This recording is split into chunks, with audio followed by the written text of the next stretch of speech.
திருச்சிற்றம்பலம். தென்னாடுடைய சிவனை போற்றி, எந்நாட்டவர்க்கும் இறைவா போற்றி. அனைவருக்கும் வணக்கம். 2025 சனி பயிற்சி பலன்கள். மார்ச் மாதம் 29ஆம் தேதி சனிக்கிழமை அன்று உத்திரட்டாதி நட்சத்திரம், சனி பகவானுடைய நட்சத்திர நாட்கள்லேயே அமாவாசை முடிஞ்சு பிரதமை திதியில் 9:44 இரவு, அதுவும் சனி பகவானுடைய நம்பரில் தான் வருது. டோட்டலாக கூட்டி பார்த்தாலும் எல்லாமே சனி பகவானுடைய ஆதிக்கத்தில் வரக்கூடிய ஒரு நாளில் சனி பகவான் கும்ப ராசியிலிருந்து மீன ராசிக்கு பயிற்சி ஆகிறார். அதுவும் ராகுவோடு இருக்கக்கூடிய இடத்தில் பயிற்சி ஆகும்பொழுது சனி ராகு சேர்க்கை இந்த வருடம் ஒவ்வொரு ராசிக்கும் எப்படி இருக்கும் அப்படின்னு நம்ம முழுமையாக பார்க்கலாம். உங்கள் ஜாதகத்தை எடுத்துக்கோங்க. உங்கள் ஜாதகத்தில் எந்தெந்த இந்த நான் ஸ்டார் போட்டிருக்கக்கூடிய கட்டங்களில் எந்தெந்த கிரகங்கள் இருக்குன்னு பாருங்கள். அந்த கிரகத்தையும் சனி பகவான் பிடிப்பார். நம்ம ராசியை மட்டும் சொல்லக்கூடாது, அந்த ராசிக்குள் இருக்கக்கூடிய கிரகத்திலையும் அவருடைய செயல்களை கண்டிப்பாக செய்வார். சனி பகவானை பொறுத்த வரைக்கும் கெடுத்து கொடுப்பார். இதுதான் உண்மை. ஒரு விஷயத்தை கெடுதல் பண்ணி அதில் அனுபவத்தை கொடுத்து அதில் ஒரு நல்ல விஷயத்தை நமக்கு கற்றுக் கொடுத்துட்டு அதை போயிடுவார். அப்போது அவர் கற்றுக் கொடுத்துட்டு போகக்கூடிய அந்த விஷயம் நம் சொத்துக்கள் எதாக இருந்தாலும் சரி நிரந்தரமாக இருக்கும். அது எக்காலத்திலையும் நாம் இருக்கும் வரைக்கும் அந்த விஷயம் நம்மளை விட்டு போகவே போகாது அப்படிங்கிறது முழுமையான உண்மை. அதே போல் இந்த ராசி கட்டத்தில் இருக்கக்கூடிய இந்த ஸ்டார் போட்டிருக்கக்கூடிய கட்டத்தில் இருக்கக்கூடிய கிரகங்கள் இந்த பிறவியில் உங்கள் ஜாதகத்தில் என்னென்ன வாங்கி வந்திருக்கார்களோ அதற்குண்டான கர்மாவை கழிக்கக்கூடிய காலகட்டங்கள் வந்துருச்சு அப்படிங்கிறத நம்ம தெரிஞ்சுக்கலாம். எத்தனை ராசியை பிடிக்கிறார் அப்படிங்கிறத பார்க்கலாம். சனி பகவான் மாறும் பொழுது 6 ராசி கட்டத்தை பிடிப்பார், 6 ராசி கட்டத்தை விடுவார். எந்தெந்த ராசியை பிடிக்கிறார் அப்படின்னா மேஷம், சிம்மம், கன்னி, தனுசு, கும்பம், மீனம் 6 ராசியை பிடிக்கிறார். எத்தனை ராசியை விடுவிக்கிறார் அப்படின்னு பார்த்துட்டிங்கன்னா ரிஷபம், மிதுனம், கடகம், துலாம், விருச்சகம், மகரம் இந்த 6 ராசியை விடுவிக்கிறார். அப்போது இந்த 6 ராசிக்குள்ள இருக்கக்கூடிய கட்டத்தில் இருக்கக்கூடிய ஸ்டார் போட்டிருக்கக்கூடிய கட்டத்தில் இருக்கக்கூடிய அமைப்பு பிடிப்பார். இந்த ஸ்டார் இல்லாத கட்டத்தில் இருக்கக்கூடிய கிரகத்தை விடுவிப்பார் அப்படிங்கிறத முழுமையான தன்மை. ஸோ நம்ம இப்போ ஒவ்வொரு கட்டத்துக்கும் என்ன பலன்கள் அப்படிங்கிறத நம்ம முழுமையாக பார்க்கலாம். விருச்சிக ராசிக்குண்டான சனி பகவானுடைய பயிற்சி பலன்கள் எப்படி இருக்கும் அப்படிங்கிறத நம்ம பார்க்கலாம். விருச்சிக ராசியை பொறுத்த வரைக்கும் பார்த்துட்டிங்கன்னா உங்கள் ராசியில் இத்தனை நாளாக அர்த்தாஷ்டம சனியாக உட்காந்துட்டு இருந்தார். வீடுனால பிரச்சனை, சொந்த வந்ததுனால பிரச்சனை, ஒரு வீடு மாற்றணும், ஒரு வீடை விற்றோம், இடத்த விற்றோம், அல்லது வண்டி வாகனத்தை மாற்றணும், வண்டினால நிறைய செலவு, நிறைய பிரச்சனைகள் வந்துச்சு, ஊருப்பட்ட விரயங்கள் ஆகிப்போச்சு, பயணத்தில் நிம்மதி இல்லை, மனசே நிம்மதி இல்லைங்க. எங்கே தான் நிம்மதி இருக்கும்? அம்மானால பிரச்சனை, அல்லது அம்மாவுக்கு ஏதாவது ஒரு மருத்துவ செலவுகள், தாயை இழந்தவர்கள் கூட நிறைய பேர் இருக்கிறாங்க விருச்சிக ராசியில். இப்போது இதெல்லாமே 4ஆம் இடத்துல சனி பகவான் இருக்கும் பொழுது செஞ்ச ஒரு விஷயங்கள். இப்போது அவர் 5ஆம் இடத்துக்கு போகிறார். ஏன்னா அர்த்தாஷ்டம சனின்னு அதை தான் பண்ணுவார். அப்போ அவர் 5ஆம் இடத்துக்கு போகிறார் அடுத்தது. அப்போது 5ஆம் இடத்துக்கு போகிறப்ப என்ன செய்வார்? அப்போ உங்களை மொத்தமாக டோட்டலாக அர்த்தாஷ்டம சனி அவருடைய பார்வையிலேருந்து விலகிட்டீங்க. ஓரளவுக்கு நற்பலன்களை நிச்சயமாக கொடுப்பார். ஒரு செல்வத்தை கொடுப்பார். அதே போல் குடும்ப ஒற்றுமை, குலதெய்வ வழிபாடுகள், கோவில் கட்டுமான பணிகள், குழந்தைகள்னால் உங்களுக்கு இருக்கக்கூடிய பிரச்சனைகள் எல்லாமே விலகி குழந்தைகளுக்கு ஒரு நல்ல ஒரு அமைப்பு, அவர்களுக்கு செய்ய வேண்டியதெல்லாமே செய்யக்கூடிய ஒரு சூழ்நிலைகள். உங்களை பற்றி நிறைய கெட்ட பெயர்லாம் வந்திருக்கும் ஃபஸ்ட்டு. இப்போ அந்த கெட்ட பெயரெல்லாம் விலகி உங்களுக்கு ஒரு நல்ல பெயர், உங்களை யாரெல்லாம் தப்பாக நினச்சாங்களோ அவங்க முன்னாடி தலை நிமிர்ந்து வாழக்கூடிய ஒரு அமைப்பு இதெல்லாமே கொடுத்துருவார். இது இயற்கையாகவே உங்கள் ஜாதகத்தில் என்ன திசை, என்ன புத்தி இதெல்லாமே நம்ம கணக்கு போடலை. இயற்கையாகவே இந்த பலன் நிச்சயமாக நடக்கும். யாரெல்லாம் உங்களை அவமானப்படுத்தினாங்களோ, யாரெல்லாம் உங்களை கண்ணீர் விட வச்சாங்களோ, ஏன்னா நிறைய இந்த மாதிரி நான் சொத்து பிரச்சனையும் நிறைய நடந்து, வீடு பிரச்சனை, நில பிரச்சனைலாம் நடந்து உங்களுக்கு சரியாக கிடைக்காம போயிருக்கலாம். இதெல்லாமே நடந்துட்டு இருந்திருக்கணும் விருச்சிகத்துக்கு. அப்போது இதெல்லாமே விலகி ஓரளவு நல்ல பலன் கிடைக்கக்கூடிய அமைப்பாக இப்போ இருக்குது.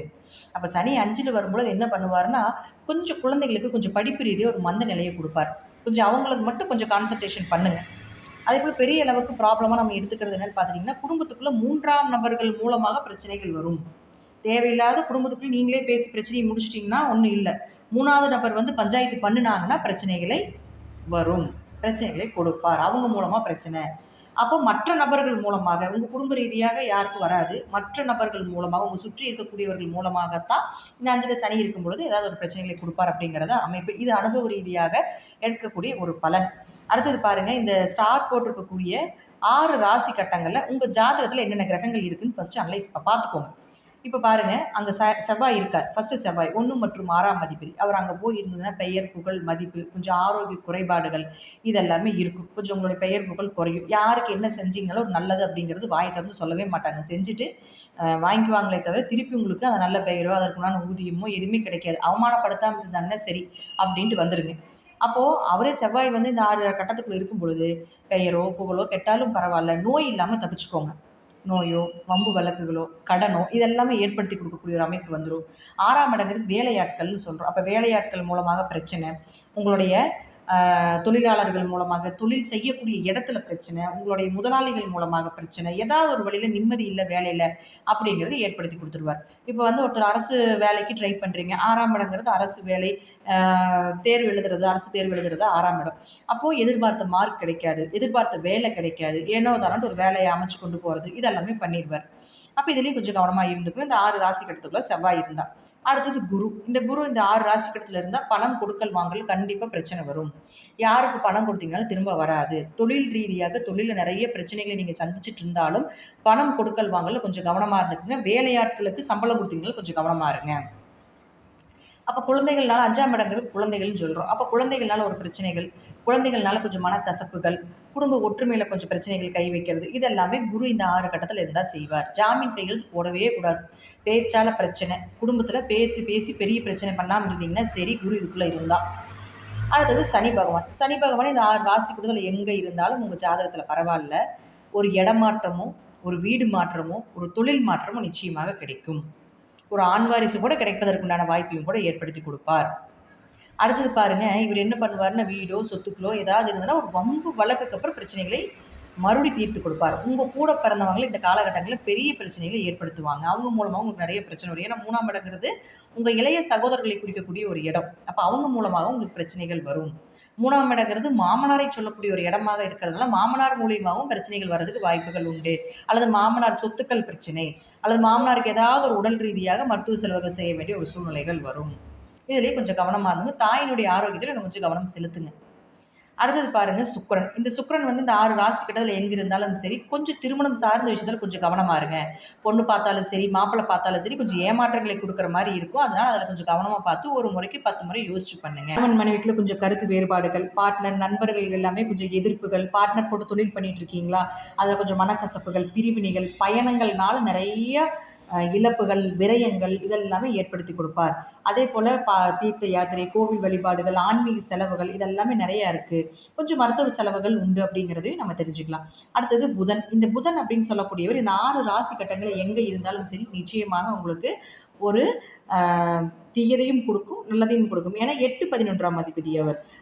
8ங்கிறது உங்களுக்கு திடீர் பண இழப்புகள், திடீர் மரியாதைகள், திடீர் அவமானங்கள் இதெல்லாமே குடுத்தாலும், 11ஆம் இடம்ன்னு சொல்லக்கூடிய ஒரு லாபத்தையும் குடுப்பார். இருப்பினும் அந்த லாபம் வரக்கூடிய வழி நல்ல வழிய தேர்ந்தெடுத்துக்கோங்க. ஏன்னா, உங்க ராசிக்கு 5ல ராகு இருக்கிறதுனால, கொஞ்சம் ஒழுக்கம் சார்ந்த விஷயத்தில கொஞ்சம் கவனமாக இருந்து செயல்படுத்த வேண்டும். அப்ப 5ஆம் இடத்துல சனி இருக்கும்பொழுது, தேவையில்லாத பிரச்சனைகள் உள்ள போகும்பொழுது, மிகப்பெரிய ஒரு அவமானத்தையும் ஏற்படுத்தி குடுத்துரும். அதனால கொஞ்சம் கவனமா இருங்க. உங்க டாக்குமெண்ட் உங்களுடைய அடையாளங்கள் இதில எல்லாமே கொஞ்சம் ஆதார் கார்டு, ரேஷன் கார்டு இது போல விஷயத்திலயும் கொஞ்சம் கவனமா இருந்துக்கோங்க. அதெல்லாமே ஏதாவது தொலைஞ்சு போறதோ, அல்லது காணாம போறதோ, அதில ஏதாவது மிஸ்டேக் ஆயி அதுக்கு ஏதாவது ஒரு அலைச்சல் வர்றதுக்கு உண்டான வாய்ப்புகளோ, இதெல்லாமே நிச்சயமாக ஏற்படுத்தி குடுப்பார் அப்படிங்கிறதுல மாற்றம் கிடையாது. அடுத்து சூரியன். சூரியன் பாருங்க உங்களுக்கு தொழில் ஸ்தானாதிபதி, கர்மஸ்தானத்தை இயக்கக்கூடிய கிரகம் இதெல்லாமே 10க்கு வந்துரும். அப்போ அந்த 10ஆம் அதிபதின்னு சொல்லக்கூடிய சூரியன் இந்த 6 ராசி கட்டங்கள்ல எங்க இருந்தாலும் சரி, நிச்சயமா உங்களுக்கு தொழில் ஏதாவது ஒரு பிரச்சனைகளை குடுப்பார். பெருசா இன்வெஸ்ட்மென்ட் பண்ண வேண்டாம். தொழிலை நம்பி பெரியதாக இறங்க வேண்டாம். என்ன இருக்குதோ அத வந்து கரெக்ட்டா நீங்க கொண்டு போயிட்டீங்கனாலே பரவால்ல. அல்லது நான் இன்னொரு பிசினஸ் பண்றேன், இன்னொரு தொழில் பண்றேன், பார்ட்னர் போட்டு நான் இன்வெஸ்ட்மென்ட் பண்றேன் அப்படிலாம் பண்ணுனீங்கன்னா, இந்த சூரியன் இந்த 6 ராசி கட்டத்துக்குள்ள இருக்கிறவங்க கண்டிப்பா பண்ணக்கூடாது. பண்ணுனா நஷ்டத்தை சந்திக்க வேண்டிய ஒரு சூழ்நிலைகளை நிச்சயமாக ஏற்படுத்தி கொடுத்து விடுவார். அதேபோல ஏதாவது ஒரு கர்மால கலந்துக்க வேண்டியது, ரொம்ப நெருங்கின உறவுல ஏதாவது கர்மா நடப்பதற்குண்டான வாய்ப்புகள் இதெல்லாமே உண்டு. ஸோ இதுலயும் கொஞ்சம் கவனமாக இருந்துக்கோங்க அப்படிங்கிறது உண்மை. அடுத்து பாருங்க, இப்ப நம்ம இது எல்லாமே இந்த கட்டத்துல இதெல்லாம் இருந்தா நம்ம சொல்லியாச்சு. அரசியல் சார்ந்த துறையில இருக்கக்கூடியவர்களுக்கும் ஓரளவுக்கு நற்பலன்களை கொடுக்கக்கூடிய ஒரு அமைப்பு, மக்கள் கூட்டத்தை கூட்டக்கூடிய ஒரு அமைப்பு இது எல்லாமே உண்டு. சினிமா துறை, கலைத்துறையில் இருக்கக்கூடியவருக்கு பெயர், புகழ், மதிப்பு, நல்ல பட வாய்ப்புகள், நிறைய ஸ்டேஜ் ஏற வேண்டிய சூழ்நிலைகள் இது எல்லாமே குடுப்பாங்க. விவசாயிகள் மட்டும் கொஞ்சம் கவனமாக இருங்க. ஏன்னா 5ல் சனி இருந்து அங்கே ராகு இருக்கும்பொழுது பூச்சி சார்ந்தது ஏதாவது ஒரு இழப்புகள் அதெல்லாம் நடக்கிறதுக்கு வாய்ப்புகள் உண்டு. ஸோ உங்கள் ஜாதகத்தில் தசாபுத்தி நல்லா இருந்தால் விவசாயிகள் தாராளமாக விளைச்சல் எடுக்கலாம் அப்படிங்கிறது உண்டு. அடுத்தது பாருங்க, உங்களுக்கு மாணவர்கள் கொஞ்சம் படிப்பில் கவனம் செலுத்துங்க. படிப்பு சார்ந்த விஷயத்துல கொஞ்சம் கவனம் செலுத்துங்க. இருப்பினும் உங்களுக்கு நல்ல வேலை வாய்ப்புகள், நல்ல ஒரு ஞாபக சக்தி இதெல்லாமே குடுப்பார்.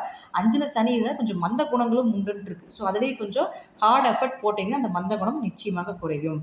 இதெல்லாமே நான் சொல்லக்கூடிய கருத்துக்கள் தசாபுத்திப்படி ஜாதகத்துல மாறலாம்.